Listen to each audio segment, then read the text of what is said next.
a partir de agora. Candidato Jair Bolsonaro, bem-vindo mais uma vez. Nós vamos começar a entrevista falando sobre o velho e o novo na política. O senhor está no seu 7º mandato, são 27 anos.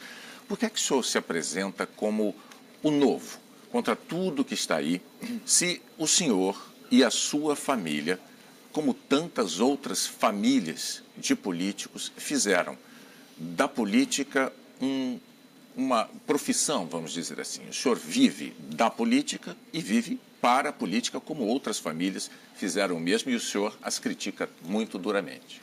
Geralmente, quando se fala em família na política, são famílias enroladas em atos de corrupção. A minha família é limpa na política. Sempre integrei o baixo clero em Brasília. Se tivesse, na forma de fazer política, ocupado altos postos, com toda certeza eu estaria envolvido na Lava Jato hoje em dia. Então mantive a minha linha em Brasília. Inclusive, citado no mensalão por Joaquim Barbosa como o único deputado da base aliada que não foi comprado pelo PT. Citado por Alberto Youssef como um dos 3 deputados do PP que não buscou dinheiro na Petrobras. E também, na questão da JBS Friboi, fui o único deputado que recebeu do partido dinheiro oriundo da JBS Friboi e devolveu para o partido. Então, eu estou lá na política há muito tempo, tenho 17 anos de exército brasileiro e mantive a minha linha. E ser honesto, Bonner, não é virtude, é obrigação. Mas eu vou tentar explicar aqui a questão que eu estou colocando. É que tudo que o senhor tem, em termos de patrimônio, o senhor conquistou com seus salários de parlamentar, tá certo? O senhor declarou à Justiça Eleitoral um patrimônio em torno de 2 milhões de reais. Isso coloca o senhor num grupo muito reduzido de brasileiros, né? 0,2% da população brasileira. Portanto, ao longo de 27 anos, o que aconteceu foi que o senhor fez da política uma profissão.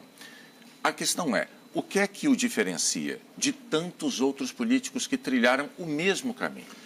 Bonner, nunca recebi dinheiro de empresa nenhuma para a campanha. Sempre fiz a minha campanha usando aquilo que consegui ao longo do mandato, em especial as minhas conquistas. Eu tenho reconhecimento popular para isso. Muitas vezes, inclusive no passado, meu apartamento está à venda. Se alguém quiser comprar, está à disposição. E agora estou morando num funcional. E é tal negócio. A forma de você receber por PJ também é legal. Está na lei. E não estou criticando isso aí. Vamos falar de economia, candidato? Vamos, é um tema caríssimo aos brasileiros, importantíssimo nesse momento, sobretudo nesse momento que o país está enfrentando. O senhor diz, com sinceridade até, que o senhor não entende de economia, e quem vai cuidar desse assunto no seu governo, caso eleito, será Paulo Guedes, o economista. A questão é, em nenhuma democracia do mundo há notícia de um candidato a chefe de Estado que, com tamanha antecedência, ao longo de uma campanha eleitoral, já tenha delegado tamanho poder a um futuro subordinado. O que é que o senhor diria a um eleitor que esteja preocupado com a possibilidade de o senhor se tornar um refém de um subordinado tão poderoso em quem o eleitor nem vai votar? Primeiro, o Lula, que não entendia de economia, teve um ministro da mesma, médico. Dilma Rousseff, que entendia de economia, levou o Brasil ao caos. Eu parto no princípio, você tem que confiar nos homens e nas mulheres. Eu, às vezes, me pergunto, o que o senhor Paulo Guedes viu em mim?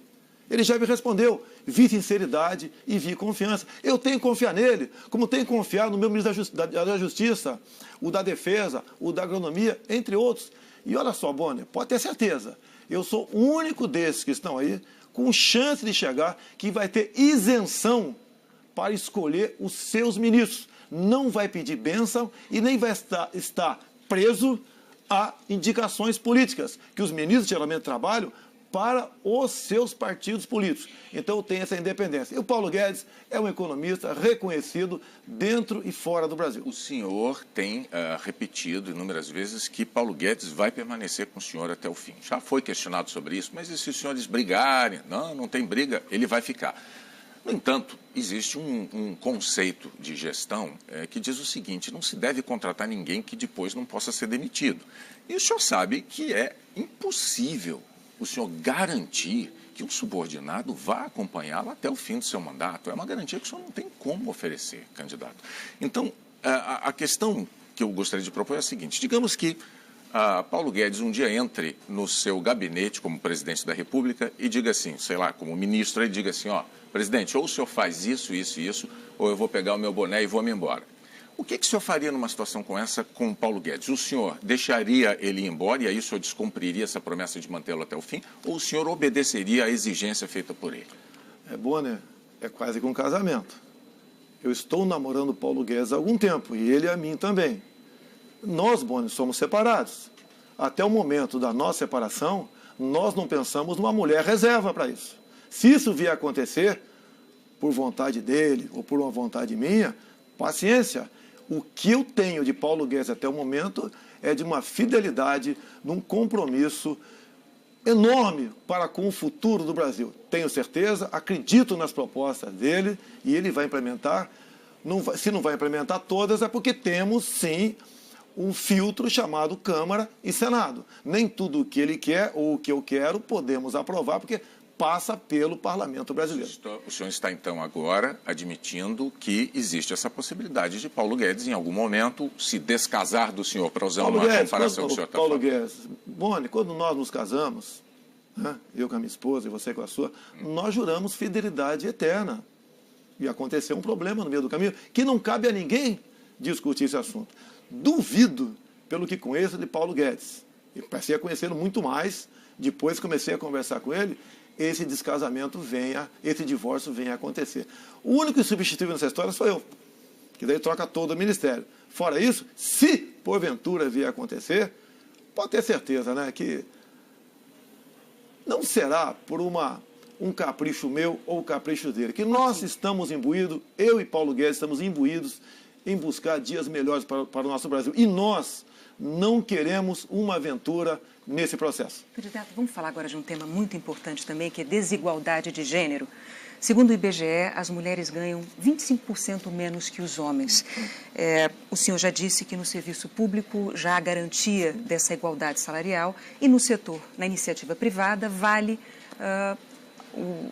o que o empregador, o livre-arbítrio do empregador. O senhor já disse que um presidente da República, na sua opinião, não pode fazer nada a respeito para mudar esse quadro. O fato é que o senhor afirmou que, se fosse empregador, não empregaria mulheres com os mesmos salários dos homens. Ou seja, o senhor se solidariza pessoalmente com os empregadores que compartilham dessa desigualdade salarial. Como explicar isso às mulheres? É muito fácil. Renata, você leu isso, ouviu essa afirmação tua a meu respeito? Acho que eu ouvi e li. Não, você não. Me desculpe, a senhora não ouviu. Candidato, eu ouvimos. Nunca... Se o senhor quiser... Você estou no programa do Luciana Gimenez? Sim. Foi no mas já existia esse fato em jogo. Ela perguntou para mim, eu falei, é competência. Daí ela falou, as mulheres todas são competentes. Então, a questão de salário, a questão de competência, na CLT já se garante isso. O salário compatível, desde que não haja mais de 2 anos de tempo de serviço a mais entre um e outro. Nós sabemos que, na prática, existe desigualdade salarial entre homens e mulheres, tanto é que o IBGE mostra que as mulheres ganham 25% a menos que homens. Eu gostaria só de saber, o senhor eleito presidente da República, o senhor é candidato à presidência, que políticas o senhor deve fazer para evitar essa desigualdade? Por que o Ministério Público do Trabalho não age no tocante a isso daí? Posso agir. O senhor, como presidente da República... Mas eu não tenho ingerência no Ministério Público do Trabalho. Isso está na CLT. É só as mulheres denunciarem, o MP do Trabalho vai estar lá e resolve o assunto. Mas o senhor sabe que o Estado ele tem mecanismos para estimular a iniciativa privada para que não cometa esse tipo de desigualdade salarial. Olha, e o senhor, como candidato à presidência da República, não vai fazer nada para... Ou melhor, como presidente da República, o senhor não fará nada para evitar... Mas é lógico que te faria, mas estou falando que o Ministério Público do Trabalho pode ser questionado. Eu estou vendo aqui uma senhora e um senhor, eu não sei o certo, mas com toda certeza há uma diferença salarial aqui. Parece que é muito maior para ele do que para a senhora. São cargos semelhantes, são iguais. Candidato, deixa eu então, só, desculpe, até eu vou interromper vocês dois. Assim, eu poderia até como cidadã e como qualquer cidadão brasileiro, fazer questionamentos sobre os seus proventos, porque o senhor é um funcionário público, deputado há 27 anos, e eu, como contribuinte, ajudo a pagar o seu salário. O meu salário não diz respeito a ninguém. E eu posso garantir ao senhor, como mulher, que eu jamais aceitaria receber um salário menor de um homem que exercesse as mesmas funções e atribuições que eu. Mas agora eu vou devolver a palavra ao senhor, para o senhor continuar o seu raciocínio. Pode ter certeza, né? Você vive em grande parte aqui de recursos da União. São bilhões que recebem o Sistema Globo de recursos da propaganda oficial do governo. São concessões. Mas vamos lá. Não pregue em mim essa pecha que eu defendo isso, porque se eu tivesse defendido um dia, teria um discurso meu na Câmara. Tá? Nunca teve um discurso, teria um projeto meu da Câmara nesse sentido. Não existe. Esse rótulo foi pregado em mim no ano 2010, mais ou menos, 2012, quando eu dei uma entrevista para o jornal Zero Hora de Porto Alegre. Eu estudei e falei por que mulher ganha menos do que homem, de acordo com estudos, inclusive do IBGE. O senhor tem, então, algum projeto nesse sentido, se for eleito? Já está na CLT. A CLT já garante salário igual para as mesmas funções para uma mulher. Não tem que discutir. E se a lei não está sendo cumprida, né? Quando uma lei não é cumprida, a quem compete resolver é a Justiça, é o Ministério Público do Trabalho. Candidato, vamos falar de emprego, então, vamos seguindo falando de emprego, é um tema importantíssimo também neste momento. O senhor tem dito que para ter mais emprego é preciso ter menos direitos trabalhistas. Eu pediria ao senhor que explicasse, num governo Bolsonaro, quais direitos trabalhistas os brasileiros deixarão de ter? Faltou um pedacinho antes. Eu tenho falado em todas as reuniões que eu faço, há quase 4 anos, em palestras pelo Brasil, que a classe empregadora, são os comerciantes, são os industriais, os empresários, têm dito o seguinte, eles têm dito o seguinte, um dia o trabalhador vai ter que decidir, menos direito de emprego ou todos os direitos e desemprego. Por que isso? O custo do Brasil. O senhor verbaliza o que dizem os empregadores na condição de candidato à presidência. Eu tenho falado para eles, você tem que demonstrar isso. Mas quais são os direitos trabalhistas que o senhor, como presidente, tiraria? Esses direitos estão previstos no artigo 7º da Constituição, cláusulas pétreas. Nenhum pode ser tirado. Nenhum pode ser tirado. O que nós temos que fazer, aí parte para o Poder Executivo, nós temos que desonerar a folha de pagamento, nós temos que desburocratizar. Nós temos que desregulamentar muita coisa, evitar que para se abrir uma empresa leve em média aí 100 dias no Brasil. E isso nós temos que fazer para ajudar ter emprego no Brasil. Porque, olha, Boni, você não consegue no Brasil... Eu estou tentando extrair do senhor uma informação objetiva com o seguinte propósito. Não seria mais correto, antes da eleição, o eleitor saber, o trabalhador saber, de que tipo de direito o senhor está disposto a tirar? Que tipo de direito o senhor está disposto a suprimir uma vez eleito? Para não ter uma surpresa depois. Desculpa, Boni, quem porventura tira direito não vai ser o chefe do Executivo, vai ser a Câmara e o Senado. Só vai propor ao Congresso? Só se você tiver uma nova Assembleia Nacional Constituinte. E se você instaurar uma nova Assembleia Nacional Constituinte, a gente não sabe o que vai acontecer dentro do Parlamento. Você perde o controle daquilo lá. Agora, isso é uma realidade. Você não consegue produzir um prego no Brasil e botar de forma competitiva no Paraguai. E mais ainda, uma grande verdade, o salário hoje é muito para quem paga e pouco para quem recebe. Vão partir dessa premissa para buscar a solução do problema. E não jogue a responsabilidade em cima de um candidato à presidência para essa quantidade de problemas que nós temos no Brasil. É que o candidato disse que é preciso ter menos direitos trabalhistas para ter mais emprego. Mas eu vou seguir ainda na questão dos direitos trabalhistas. O senhor tem verbalizado, candidato, mas vamos lá.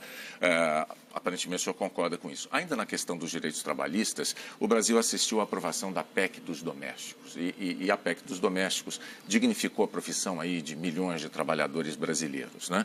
Deu a eles direitos que até então não tinha.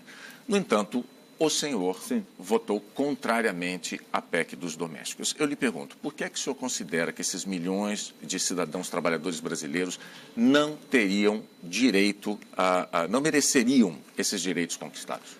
Não é o senhor que votou contra, eu fui o único a votar contra, em 2 turnos, então não houve erro da minha parte. Foi para proteger. O que eu defendia são os meus direitos, mas de forma gradativa. Levou milhares, milhões de senhoras e alguns homens que exerciam o trabalho doméstico para ser o quê? Diaristas. E como diaristas não estão, sequer grande parte deles, recolhendo para a sua previdência.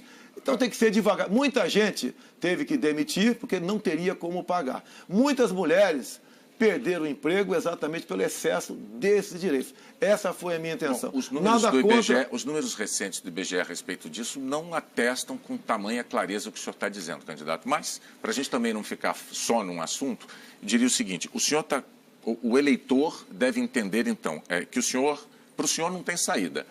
Ou não tem direito ou não tem Emprego. Porque então a gente aprovar todos os direitos trabalhistas para os militares das Forças Armadas. Você seria favorável? Eu sei que o entrevistado está sendo eu.